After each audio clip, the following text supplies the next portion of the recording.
Okay, so this is just the image that I'll use as a template.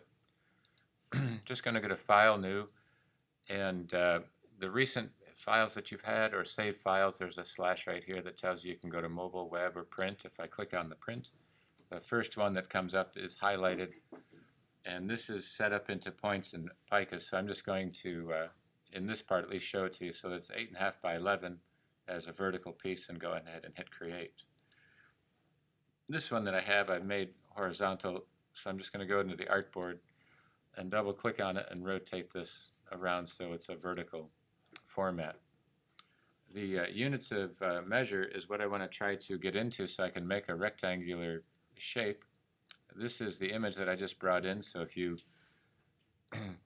brought in your picture photograph, you can see that the picture I took is not perfectly square, but I'm going to try to make it fit that. So I'm going to take a rectangle. This is just for mine if you want to, just to keep it somewhat cleaned up here. So I'm just putting a white shape, a rectangular shape in front of the photograph. Both of them are selected, and I'm just going to make it a clipping mess. You don't have to do that. I just want to clear out some of the extra pieces on the outside edge. Now, in order to find out how large this is, I could do it again, make a rectangle that fits that size, that keeps it in proportion. So Command R is going to give me the rulers.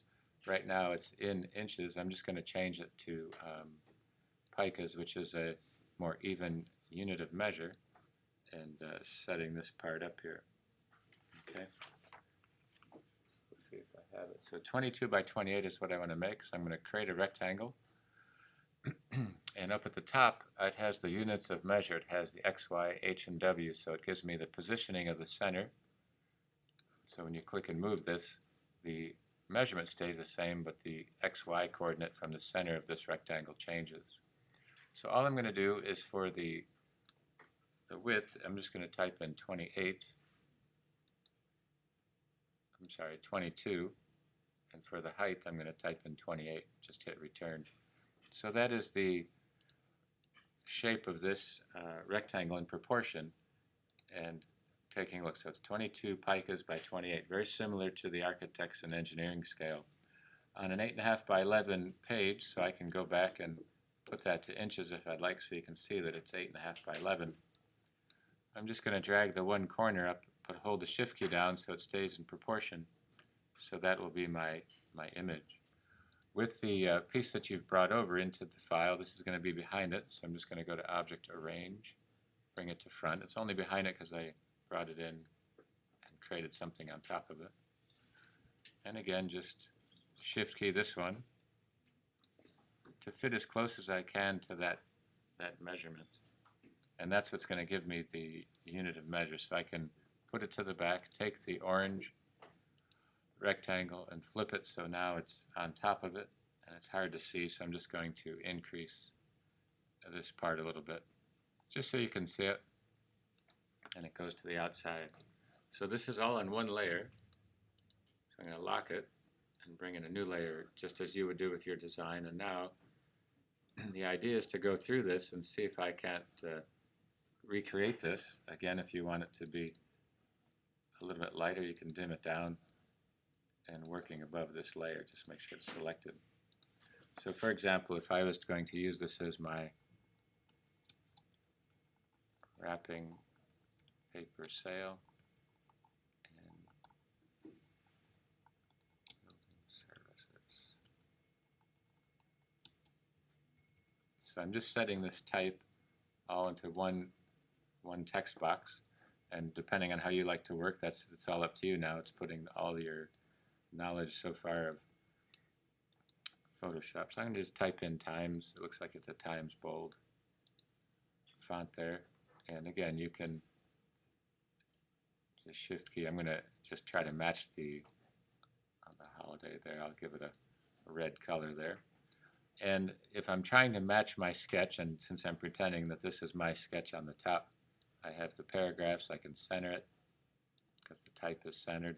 And since I'm working within one text box, it'll set it up there. So here's the leading again, is the space between the lines of type.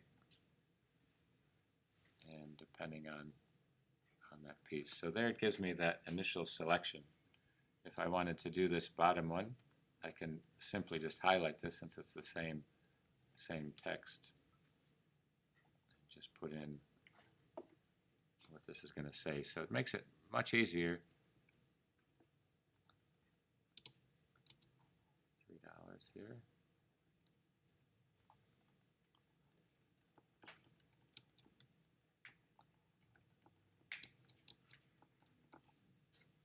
Okay, so there it is, and this is going to be set in black, at least so far. And again, this is the part with the leading, kind of make it a little bit tighter. So initially, as I start to lay this out, it's trying to take your first design all the way through that part. So I have all the type according to this image. Now it's a matter of trying to illustrate the artwork that goes with it.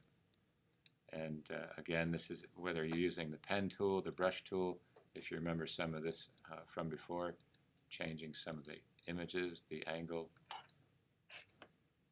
and building it from there. So you can kind of get an idea that this can change like this. So just kind of using the computer based off of your drawing, kind of set it up there. This is a brush that has a path. Taking the direct selection tool, you can adjust the pieces. And if you remember, double-clicking this part will give me the angle, allow me to change the thickness of the brush. If I hit OK, it'll ask me to update. So there it is on that particular section there. So I just do a little bit just to show it to you, to see how you can get it going from that piece. And here's the thickness. So in this case, this using the brush idea for that one. Okay.